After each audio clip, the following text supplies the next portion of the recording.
ओम शांति। आज 24 अप्रैल की मुरली है। प्रातः मुरली ओम शांति। अव्यक्त बाप दादा की रिवाइज मुरली है 31/3/90 की मधुबन से।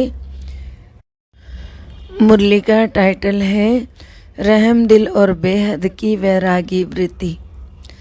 आज लवफुल और मर्सीफुल बाप दादा अपने समान बच्चों को देख रहे हैं। आज बाप दादा विश्व के सर्व अनजान बच्चों को देख रहे हैं। भले अनजान है लेकिन फिर भी बच्चे हैं। बाप दादा के संबंध से सर्व बच्चों को देखते हुए क्या अनुभव किया कि मेजॉरिटी आत्माओं को समय प्रति समय किसी न किसी कारण से जाने अनजाने से भी वर्तमान समय मर्सी अर्थात रहम की दया की आवश्यकता है और आवश्यकता के कारण ही मर्सीफुल बाप को याद करते रहते हैं। तो चारों ओर के आवश्यकता प्रमाण इस समय रहम दृष्टि की पुकार है, क्योंकि एक तो भिन्न भिन्न समस्याओं के कारण अपने मन और बुद्धि का संतुलन न होने के कारण मर्सीफुल बाप को व अपनी मान्यता वालों को मर्सी के लिए बहुत दुख से परेशानी से पुकारते रहते हैं। चाहे अनजान आत्माएं बाप को ना जानने के कारण अपने धर्म पिताओं व गुरुओं को व इष्ट देवों को मर्सीफुल समझकर पुकारते हैं, लेकिन सब तो जानते ही हो कि इस समय सिवाय एक बाप परम आत्मा के और कोई किसी भी आत्मा द्वारा मर्सी मिल नहीं सकती है। भले बाप उन्हों की इच्छा पूर्ण करने के कारण भावना का फल देने के कारण किसी भी इष्ट देव को व महान आत्मा को निमित्त बना दे, लेकिन देने वाला दाता तो केवल एक है। इसलिए मर्सीफुल बाप बच्चों को भी कहते हैं कि बाप के सहयोगी साथी पूजाएं। आप ब्राह्मण बच्चे हो तो जिस चीज़ की आवश्यकता है वह देने से प्रसन्न हो जाते हैं। तो मास्टर मर्सीफुल बने हो, आपके ही तो भाई बहनें हैं ना, चाहे सगे व लगे, लेकिन है तो परिवार के ना। अपने परिवार के अनजान परेशान आत्माओं के ऊपर रहम दिल बनो, दिल से रहम आए। विश्व की अनजान आत्माओं के लिए भी रहम चाहिए और साथ साथ ब्राह्मण परिवार के पुरुषार्थ की तीव्र गति के लिए व स्व उन्नति के लिए रहम दिल की आवश्यकता है। स्व उन्नति के लिए स्व पर जब रहम दिल बनते हैं तो रहम दिल आत्मा को सदा बेहद की वैराग्य वृत्ति स्वतः ही आती है। स्व के प्रति रहम हो। मैं कितनी उच्च ते उच्च बाप की वही आत्मा हूँ और वही बाप समान लक्ष्यधारी हूँ। तो उस प्रमाण ओरिजिनल श्रेष्ठ स्वभाव व संस्कार में अगर कोई कमी है तो अपने ऊपर दिल का रहम कमियों से वैराग्य दिला देता है, अर्थात वैराग्य दिला देगा। बाप दादा आज यही रूहरियान कर रहे थे कि सभी बच्चे नॉलेज में तो बहुत होशियार हैं, पॉइंट स्वरूप तो बन गए हैं। बाप दादा आज यही रूहरियान कर रहे थे, लेकिन हर कमजोरी को जानने की पॉइंट्स हैं, जानते भी हैं यह होना चाहिए करना नहीं चाहिए, यह जानते हुए भी पॉइंट स्वरूप बनना और कुछ व्यर्थ देखा सुना और अपने से हुआ तुम फुल स्टॉप की पॉइंट लगाना नहीं आता है। तो बाबा कहते हैं पॉइंट्स तो है, लेकिन पॉइंट स्वरूप बनने के लिए विशेष क्या आवश्यकता है? अपने ऊपर और औरों के ऊपर रहम। भक्ति मार्ग में भी सच्चे भक्त होंगे व आप भी सच्चे भक्त बने हो तो आत्मा में रिकॉर्ड भरा हुआ है ना। तो सच्चे भक्त सदा रहम दिल होते, इसलिए वे पाप कर्म से डरते हैं। बाप से नहीं डरते लेकिन पाप से डरते हैं, इसलिए कई पाप कर्म से बचे हुए रहते हैं। तो ज्ञान मार्ग में भी तो जो यथार्थ रहम दिल है उसमें 3 बातों का किनारा करने की शक्ति होती है। जिसमें रहम नहीं होता है तो वे समझते हैं कि जानते हुए भी 3 बातों का परवश बन जाते हैं। तो 3 बातों के परवश जानते हुए भी बन जाते हैं। बाबा कह रहे हैं वो तीनों बातें अलबेलापन, ईर्ष्या, जिसमें रहम नहीं होता है, तो अलबेलापन, ईर्ष्या और घृणा, तो कोई भी कमजोरी व कमी का कारण 90% यह तीनों बातें होती हैं। और जो रहमदिल होगा वह बाप के साथ ही धर्मराज की सजा से किनारा करने की शुभेच्छा रखते हैं। जैसे भक्त डर के मारे अलबेले नहीं होते, ऐसे ब्राह्मण आत्माएं बाप के प्यार के कारण धर्मराजपुरी के से क्रॉस ना करना पड़े, इस मीठे डर से अलबेले नहीं होते। बाप का प्यार उससे किनारा करा देता है, अपने दिल का रहम अलबेलापन समाप्त कर देता है। और जब अपने प्रति रहम भावना आती है तो जैसी वृत्ति, जैसी स्मृति, वैसी सर्व ब्राह्मण सृष्टि के प्रति स्वतः ही रहमदिल बनते। यह है स्वतः ही ज्ञान युक्त रहम। बिना ज्ञान के रहम कभी नुकसान भी कर सकता है, लेकिन ज्ञान युक्त रहम कभी भी किसी आत्मा के प्रति ईर्ष्या, घृणा का भाव दिल से उत्पन्न करने नहीं देगा। ज्ञान युक्त रहम के साथ साथ स्वयं की रूहानियत का रुहाब भी अवश्य होता है। अकेला रहम नहीं होता, लेकिन रहम और रुहाब दोनों का बैलेंस रहता है। अगर ज्ञान युक्त रहम नहीं है, साधारण रहम है, तो किसी भी आत्मा के प्रति चाहे लगाव के रूप में, चाहे किसी भी कमजोरी से उसके ऊपर प्रभावित हो सकते हैं। प्रभावित ही नहीं होना है, न घृणा चाहिए न प्रभावित चाहिए, क्योंकि आप तन मन बुद्धि सहित बाप के ऊपर प्रभावित हो चुके हो। जब मन और बुद्धि एक तरफ और ऊंचे तरफ प्रभावित हो चुकी, तो फिर दूसरे के ऊपर प्रभावित कैसे हो सकते हैं। अगर दूसरे के ऊपर प्रभावित होते हैं तो उसको क्या कहेंगे? दी हुई वस्तु को फिर से स्वयं यूज करना, उसको कहा जाता है अमानत में खयाना। जब मन बुद्धि से दे दिया, फिर आपकी रही कहाँ? जो प्रभावित होते हो, बाप के हवाले कर दिया या आधी रखी? आधी दी है। जिन्होंने फूल दिए वे हाथ उठाएं। देखो, ब्राह्मण जीवन का फाउंडेशन महामंत्र क्या है? मन मना भव। तो मन मना भव नहीं हुए हो तो ज्ञान सहित रहम दिल आत्मा कभी किसी के ऊपर, चाहे गुणों के ऊपर, चाहे सेवा के ऊपर, चाहे किसी भी प्रकार के सहयोग के ऊपर सहयोग प्राप्त होने के कारण आत्मा पर प्रभावित नहीं हो सकती, क्योंकि बेहद के वैरागी होने के कारण बाप के स्नेह सहयोग साथ साथ इसके सिवाय और कुछ उनको दिखाई नहीं देगा, बुद्धि में आएगा ही नहीं।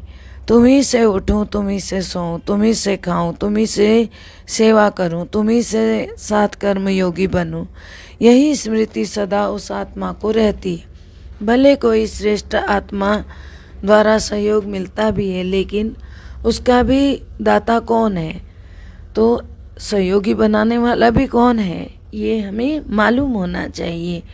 तो एक बाप की तरफ ही बुद्धि जाएगी ना, जब पता होगा कि ये सहयोगी बना कैसे, कौन है इसके पीछे, तो वही परमात्मा दिखाई देगा।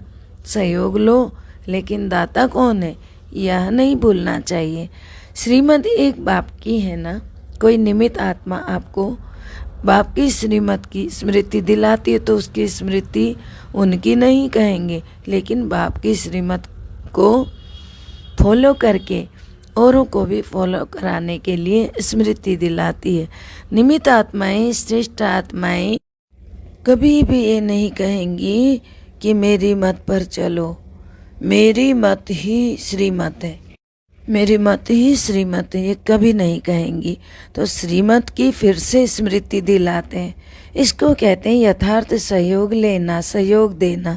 दीदी की, दादी की श्रीमत नहीं कहेंगे, श्रीमत बनते हैं। श्रीमत की शक्ति स्मृति दिलाते हैं। इसलिए कोई भी आत्मा के ऊपर प्रभावित नहीं होना है। अगर किसी की भी बात में किसी से भी प्रभावित होते हैं, चाहे उनके नाम की महिमा पर, रूप पर व किसी विशेषता पर, तो लगाव के कारण, प्रभावित होने के कारण बुद्धि वहाँ अटक जाएगी। अगर बुद्धि अटक गई तो उड़ती कला हो नहीं सकेगी। अपने ऊपर भी प्रभावित होते हैं। मेरी बहुत अच्छी प्लानिंग बुद्धि है, मेरा ज्ञान बहुत स्पष्ट है, मेरे जैसी सेवा और कोई कर नहीं सकता। मेरी इन्वेंटर बुद्धि है, मैं गुणवान हूँ। यह अपने ऊपर भी प्रभावित नहीं होना है। विशेषता है, प्लानिंग बुद्धि है, लेकिन सेवा के निमित्त किसने बनाया ऐसी बुद्धि? मालूम था क्या कि सेवा क्या होगी, क्या सेवा होती है, कभी मालूम था? इसीलिए स्व उन्नति के लिए यथार्थ ज्ञान युक्त रहम दिल बनना बहुत आवश्यक है। फिर यह ईर्ष्या घृणा समाप्त हो जाएगी। तीव्र गति की कमी का मूल कारण क्या है? ईर्ष्या व घृणा से प्रभावित होना, चाहे अपने ऊपर चाहे दूसरे के ऊपर। और चौथी बात सुनाई, अलबेलापन। यह तो होता ही है, टाइम पर तैयार हो जाएंगे, यह है अलबेलापन। बाबा ने एक हंसी की बात पहले सुनाई थी, तो वो बात थी, ब्राह्मण आत्माओं के दूर की नज़र बड़ी तेज है और नज़दीक की नज़र थोड़ी कमज़ोर है। इसलिए दूसरों की कमी जल्दी दिखाई देती है और अपनी कमी बड़ी देरी से दिखाई देती है। तो रहम की भावना लवफुल भी हो, मर्सीफुल भी हो, इससे दिल से वैराग्य आएगा। जिस समय सुनते हो हैं वह भट्टी होती है, रूह रिहान होती है, उस समय तो सब समझते हैं कि ऐसा ही करना है।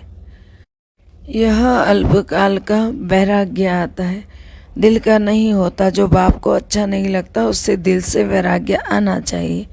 अपने आप को भी अच्छा नहीं लगता, लेकिन बेहद की वैराग्य वृत्ति का हल चलाओ, रहम दिल बनो। कई बच्चे बहुत अच्छी अच्छी बातें सुनाते हैं, कहते हैं जब कोई झूठ बोलता है तो बहुत गुस्सा आता है।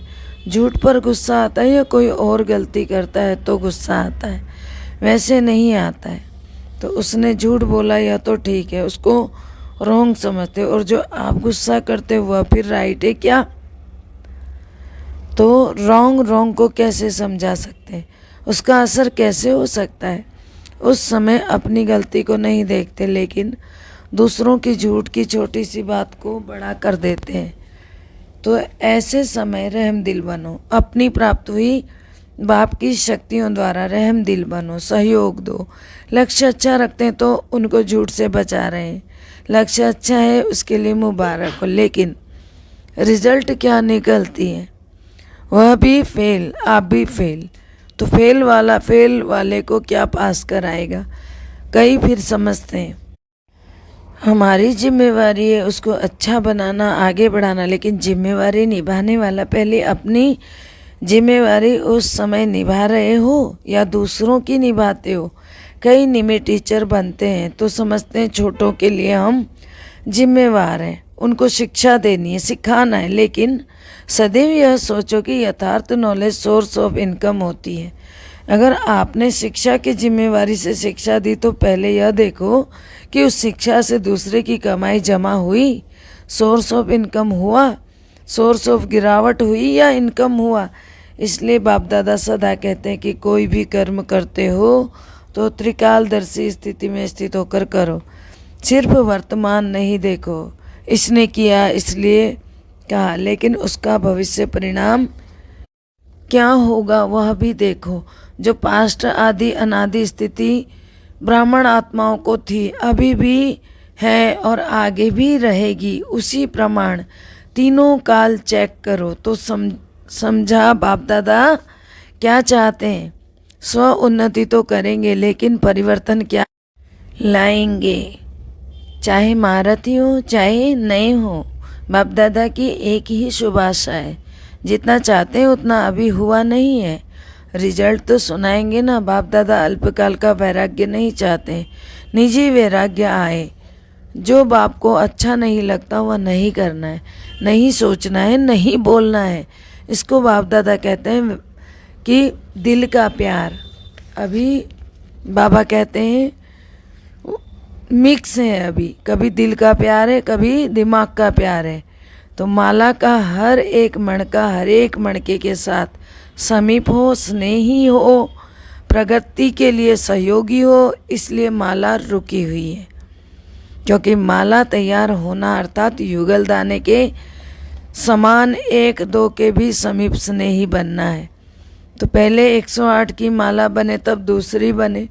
बाप दादा बहुत बार माला तैयार करने के लिए बैठते हैं, लेकिन अभी पूरी ही नहीं हुई है। मणका मणके के समीप तब आता है, अर्थात बाप उनको पिरोता तभी है जब उन मणके को 3 सर्टिफिकेट हो, बाप पसंद, ब्राह्मण परिवार पसंद और अपने यथार्थ पुरुषार्थ पसंद। तीनों बातें चेक करते हैं तो मणका हाथ में ही रह जाता है, माला में नहीं आता है। तो इस वर्ष कौन सा स्लोगन याद रखेंगे? त्रिमूर्ति बाप और विशेष तीनों संबंध द्वारा 3 सर्टिफिकेट लेना है और औरों को भी दिलाने की सहयोगी बनना है। माला का समीप मणका बनना ही है। तो सुना, स्व उन्नति क्या करनी है? जैसे ब्रह्मा बाप का फाउंडेशन नंबर 1 परिवर्तन में क्या रहा? बेहद का वैराग्य ना। तो जो बाप ने कहा वह ब्रह्मा ने किया, इसलिए विन करके 1 बन गए।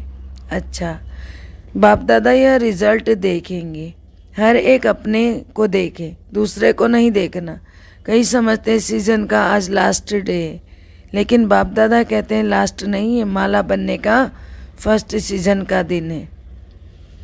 तो सभी को चांस है। अभी माला के मणके पिरोए नहीं है, फिक्स नहीं हुए, 3 सर्टिफिकेट लो और पिरोए जाओ।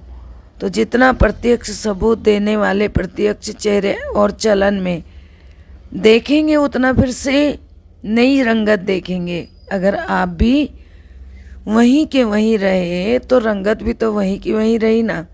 फिर इसलिए अपने को, अपने अंदर नवीनता के बीज को खत्म, परिवार में भी तभी तो पुरुषार्थ की नई लहर लाओ। मनुष्य फिर आगे चलकर कितने वंडरफुल नजारे हो सकेंगे देखेंगे। जो अब तक हुआ वह भी अब हर कर्म में सब नया उमंग जुड़ जाना, नया उत्साह, सब परमात्मा से जुड़ जाए, सबका भला। जिन्होंने भी जो सेवा में सहयोग दिया, परमात्मा से जुड़ जाए, समय में अपना जीवन सफल बनाए। चाहे देश चाहे विदेश, चारों ओर के सबकी मनोकामना शुभ भावना पूर्ण हो जाए। इसलिए सेवाधारियों को बाप दादा सदा यही कहते हैं कि सेवा अर्थात गोल्डन चांस का भाग्य लेने वाले।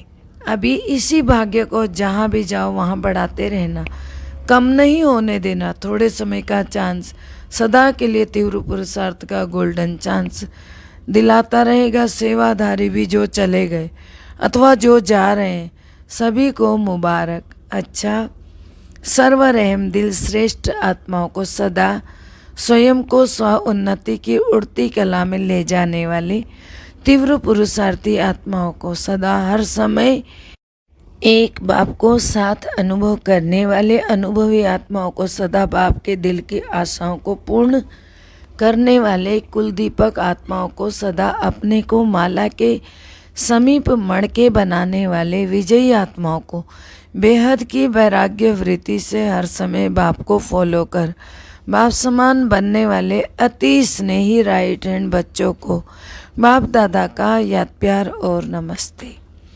हम रूहानी बच्चों की रूहानी बाप दादा को दिल व जान से सिख व प्रेम से याद प्यार नमस्ते, good morning, diamond morning, Om Shanti.